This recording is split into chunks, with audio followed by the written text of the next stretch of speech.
നമ്മൾ പലപ്പോഴും വിചാരിച്ചിട്ടുണ്ടാവും നമ്മുടെ ആഗ്രഹങ്ങളും സ്വപ്നങ്ങളുമൊക്കെ എന്താണ് നടക്കാത്തതെന്ന്.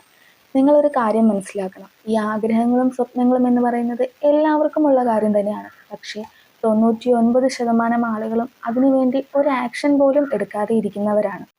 നമ്മുടെ ആറ്റിറ്റ്യൂഡ് തന്നെയാണ് നമ്മുടെ പ്രശ്നം. എപ്പോഴും നമ്മൾക്കിടയിൽ പ്രശ്നങ്ങൾ ഉണ്ടാവും. പക്ഷേ ചിലർ മാത്രമാണ് ആ പ്രശ്നങ്ങളെ ഫേസ് ചെയ്യുന്നത്. കൂടുതൽ ആൾക്കാരും ചെയ്യുന്നത് ഒരു പ്രശ്നം വരുമ്പോൾ ഒന്നെങ്കിൽ അതിൽ നിന്ന് മാറി നിൽക്കും, അല്ലെങ്കിൽ പരിശ്രമിക്കാതിരിക്കും, അല്ലെങ്കിൽ അതിനെക്കുറിച്ച് പരാതി പറയും.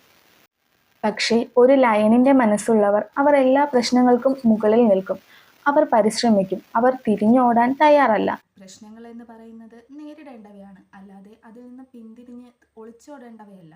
നമ്മളിപ്പോൾ ഒരു സൈക്കിൾ ചവിട്ടാൻ പഠിക്കുകയാണെങ്കിൽ നമ്മളെ പഠിപ്പിക്കുന്ന പരിശീലകൻ നമ്മൾക്ക് പറഞ്ഞു തരും, നിങ്ങൾ അകലേക്ക് നോക്കി വേണം സൈക്കിൾ ചവിട്ടാനായിട്ട്.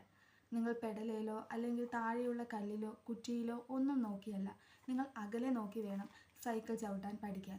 അതുപോലെ തന്നെയാണ് നമ്മുടെ അടിയിലുള്ള അല്ലെങ്കിൽ നമ്മുടെ ഇടയിലുള്ള അല്ലെങ്കിൽ നമ്മുടെ തൊട്ടടുത്തുള്ള പ്രശ്നങ്ങളെയൊക്കെ നമ്മൾ കാണാതെ നമ്മുടെ അകലെയുള്ള ആ ലക്ഷ്യത്തിലേക്ക് മാത്രം നമ്മൾ ലക്ഷ്യം വെച്ച് അതിനുവേണ്ടി പരിശ്രമിച്ചുകൊണ്ടിരിക്കുക.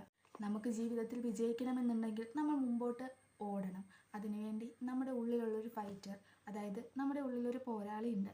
ആ പോരാളി പുറത്തു വരണം. നമ്മുടെ ചുറ്റുമുള്ള മനുഷ്യരും നമ്മുടെ ചുറ്റുമുള്ള ലോകവും നമ്മളെ പലതും പറഞ്ഞ് പിന്തിരിപ്പിക്കാനായിട്ട് ശ്രമിക്കും.